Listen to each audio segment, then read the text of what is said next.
In today's video, I'm going to teach you how to fix can't turn off attention aware features on iPhone. Alright, I'm on the home screen right now, and we're going to fix this by turning off screen distance first, then coming back to Face ID settings and switching off attention aware features.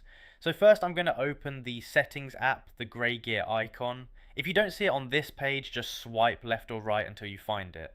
Once you spot settings, tap it to open. Okay, now we're inside settings and we need to go to screen time. So at this point I'm scrolling down the list slowly, watching the labels as they move up the screen until I see screen time.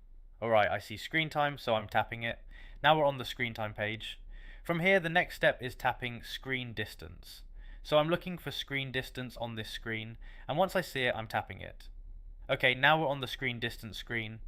At this point, we're going to turn off screen distance, so I'm tapping the screen distance toggle to switch it off. Once it's off, it won't look active anymore, and that's your confirmation screen distance is disabled. Now we're going to go back to settings, so I'm tapping back until I'm back on the main settings list.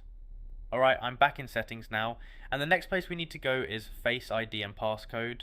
So I'm scrolling down again until I find Face ID and passcode. Okay, I see Face ID and passcode, so I'm tapping it. Now it's asking for your iPhone passcode, so go ahead and type in your passcode to continue.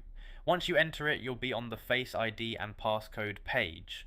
Now we're going to scroll down on this page until we find attention aware features.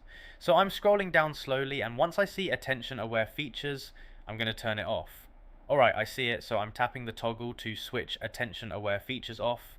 There we go.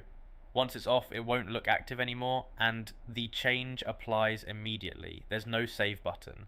At this point, you can back out of settings whenever you're ready, and attention aware features should now be turned off.